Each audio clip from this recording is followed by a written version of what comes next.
Bismillahirrahmanirrahim. Assalamualaikum warahmatullahi wabarakatuh. Teman-teman sekalian, kita hari ini akan lanjutkan sharing dan konten tentang libatin Allah.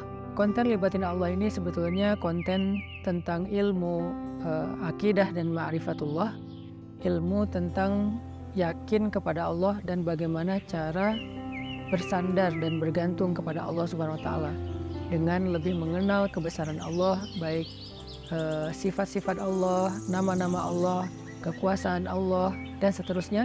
Sehingga dengan kita belajar ma'rifatullah ini, kita jadi tahu bagaimana harusnya kita berinteraksi dengan Allah. Kaifa nata'amal ma'allah fi hayatina. Gimana cara kita melibatkan Allah dalam kehidupan kita sehari-hari. Kenapa penting sekali melibatkan Allah dalam kehidupan kita sehari-hari? Karena sesungguhnya manusia itu tidak bisa hidup hanya dengan mengandalkan dirinya. Orang kalau misalnya cuma mengandalkan dirinya, maka hidupnya akan banyak zalal. Zalal itu banyak trouble, banyak mentoknya. Karena kita ini dhaif, kita ini halu'ah, kita ini ajula, kita ini banyak keterbatasannya. Bahkan cenderungnya manusia itu rugi. Sebagaimana yang kita sering ulang-ulang ayatnya, innal insan lafi khusr. Manusia itu pada dasarnya banyak merugikan diri sendiri, kecuali kalau dia beriman kepada Allah, artinya dia bergantung kepada Allah. Illal ladzina amanu dan seterusnya. Makanya belajar melibatkan Allah itu sesuatu yang sangat darurat ya, sesuatu yang sangat penting dalam kehidupan kita. Kalau kita pengen ada keajaiban dalam hidup kita, atau pengen dikasih jalan keluar ketika kita mentok, atau kita pengen meraih hal-hal yang kita anggap mustahil. Kenapa? Karena kata mustahil itu hanya berlaku untuk kita, tidak berlaku untuk Allah, karena Allah ala kulli syai'in qadir. Banyak hal yang bagi kita itu jauh, tapi bagi Allah dekat. Bagi kita itu besar, tapi bagi Allah itu kecil. Bagi kita itu mahal, bagi Allah itu murah. Bagi kita itu tinggi, nggak terjangkau, bagi Allah itu rendah dan sangat mudah gitu. Bagi kita sulit, bagi Allah itu mudah. Jadi kalau kita hidup hanya dengan mengandalkan diri kita, banyak hal yang akan kita hadapi dengan hanya berkeluh kesah. Tapi kalau kita hidup dengan melibatkan Allah, justru kita akan menjadi orang yang optimis. Lalu ketika kita dapat masalah, kita sabar. Kalau kita dapat nikmat, kita syukur. Dan itulah hakikat dari kebaikan hidup seseorang, antara sabar, syukur, karena kedua-duanya adalah khair. Kedua-duanya adalah kebaikan bagi dia. Pada episode kali ini saya akan mencoba untuk berbagi dengan teman-teman sebuah hikmah. Hikmah itu kalau dalam bahasa Arab kata para ulama artinya al-isabah fil qauli wal amal. Baik atau tepat dalam ucapan dan tepat dalam perbuatan. Jadi orang yang hakim, orang yang ahli hikmah itu ucapannya itu tepat. Jadi pas gitu, ucapannya itu mengena, ucapannya itu sesuai dengan kadarnya, tidak berlebihan, tidak juga kurang. Itulah orang yang hikmah atau hakim. Nah, di antara orang-orang yang hikmah itu nanti kita juga mengenal namanya Luqmanul Hakim. Di dalam Al-Quran ada suratnya, yaitu surat Luqman. Nah, ada banyak sekali hikmah yang disampaikan para ulama tentang bagaimana cara kita melibatkan Allah, dan hikmah ini pasti diambil dari Al-Quran dan hadis yang kemudian dibahasakan ulang dengan bahasa para ulama.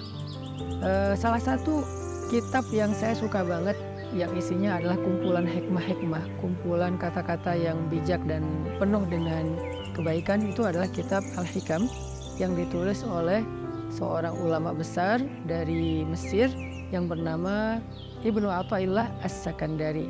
Nah, beliau menulis kitab hikam yang sangat terkenal.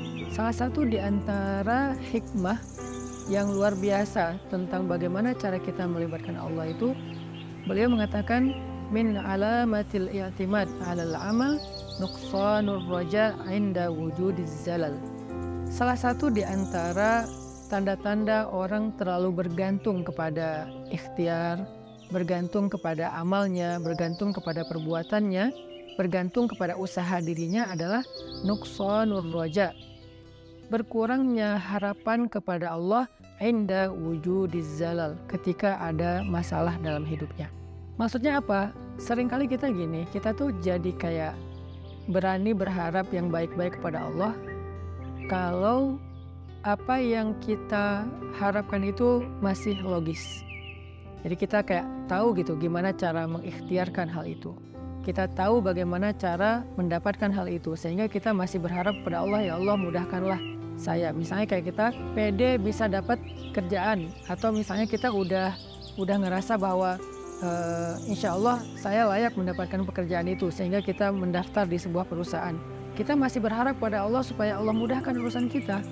Tapi ketika ternyata kita ditolak sana sini, kita ketuk setiap pintu-pintu di bumi, ternyata nolak kita sehingga kita nggak punya kerjaan, kita tiba-tiba jadi putus asa, jadi nggak berharap lagi, jadi nggak optimis, karena ngerasa kayaknya pintu-pintu bumi udah tertutup. Karena ngerasa kayaknya ikhtiar kita itu udah mentok, kayaknya udah nggak ada lagi perusahaan yang bisa kita hubungi gitu. Sehingga ketika pintu-pintu di bumi udah tertutup, kita jadi berkurang juga harapan kita kepada Allah. Padahal orang yang baik dalam melibatkan Allah dalam hidup itu justru di saat pintu-pintu di bumi tertutup, dia masih berharap kepada Allah. Di saat itulah Allah terlibat. Jadi jangan sampai ketika pintu bumi tertutup, manusia meninggalkan kita, jalan-jalan ikhtiar itu kayaknya udah mentok, kita jadi berprasangka buruk dan tidak lagi berani berharap yang baik-baik kepada Allah. Justru ketika keadaan kita lagi sulit, keadaan kita lagi mentok, pintu-pintu di bumi tertutup, manusia meninggalkan kita, justru saat itulah saat kita bisa melibatkan Allah seutuhnya, karena tidak tercampur dengan keyakinan kita kepada makhluk. Dan saat itulah saat yang paling ajaib, saat kita mentok. Maka harusnya ketika kita mentok, ketika kita merasa kayak nggak ada harapan di antara manusia atau di bumi, kita justru semakin besar harapannya kepada Allah Subhanahu wa Ta'ala. Dan itulah cara paling ajaib melibatkan Allah dalam urusan kita. Kayak masalah jodoh misalnya. Ada orang yang dia udah siap menikah, udah punya pekerjaan tetap, punya penghasilan yang baik, kemudian secara penampilan dia juga good looking, orangnya juga baik gitu. Terus dia suka sama seorang cewek.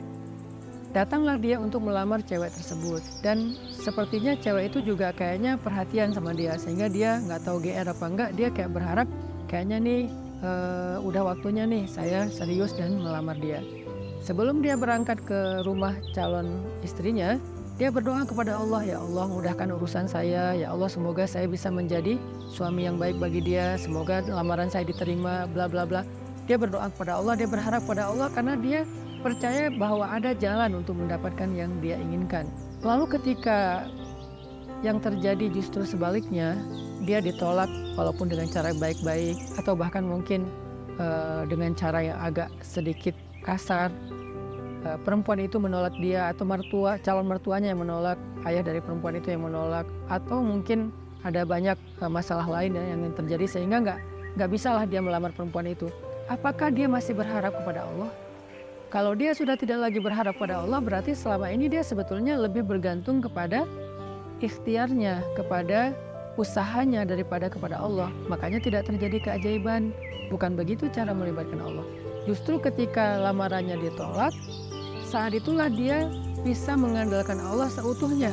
Karena tidak bisa lagi mengandalkan good looking, tidak bisa lagi mengandalkan mapan, tidak bisa lagi mengandalkan ikhtiar-ikhtiar manusiawi. Saat itulah dia seutuhnya bisa mengandalkan Allah, dan itulah cara melibatkan Allah untuk mendapatkan keajaiban dalam hidup. Sehingga jangan berputus asa dan jangan nyerah. Kalau nggak bisa mengetuk pintu hati manusia, maka ketuklah pintu rahmat Allah Subhanahu wa Ta'ala. Dan Allah lah yang membolak-balikan hati. Kalaupun nggak perempuan itu, Allah akan gantikan dengan perempuan lain yang lebih baik daripada dia untuk kita. Artinya nggak boleh berhenti berharap kepada Allah. Justru berharap kepada Allah di saat kita sedang sulit, itulah cara paling ajaib mendatangkan keajaiban Allah Subhanahu wa Ta'ala. Ada nasihat dari kisah Nabi Yusuf alaihissalam di dalam surat Yusuf, ketika Nabi Yakub meminta kepada anak-anaknya mencari Nabi Yusuf dan mencari adik mereka yaitu Bunyamin. Nabi Yakub bersabda, "Ya bani yadhhabu fatahassasu min Yusuf wa akhihi fatahassasu min يوسف وأخيه ولا تيأسوا من روح الله إنه لا ييأس من روح الله إلا القوم الكافرون. Wahai anak-anakku, kata Nabi Yakub, pergilah dan carilah kabar tentang Yusuf dan saudaranya itu Bunyamin. Dan janganlah kalian berputus asa dari rahmat Allah, dari pertolongan Allah, dari campur tangan Allah, dari keajaiban di sisi Allah. Sesungguhnya tidak ada yang berputus asa dari rahmat Allah kecuali orang-orang yang mengingkari kebesaran Allah, orang-orang yang tidak beriman. Jadi ciri di antara orang yang beriman itu tidak berputus asa. Dan kalimat putus asa ini tidak akan muncul kalau tidak ada zalal, tidak ada masalah, kalau nggak mentok. Nggak mungkin dong kita berputus asa sementara jalan masih terbuka lebar, segalanya masih normal, semuanya masih sesuai prediksi kita. Itu nggak ada alasan kita berputus asa. Justru alasan berputus asa itu ketika kita punya masalah, mentok, trouble, error, bla bla bla.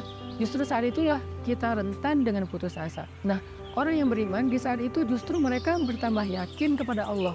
Tidak menjadi orang yang yai'as, menjadi orang yang berputus asa atau yusi'udzan billah, mereka berburuk sangka kepada Allah.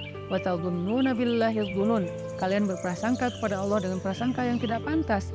Kenapa? Karena orang beriman tidak pernah berhenti berharap kepada Allah yang baik-baik. Bahkan ketika ada masalah paling berat dalam hidupnya, saat itulah dia semakin berharap kepada Allah dan semakin bergantung kepada Allah. Dan saat itulah keajaiban Allah terjadi.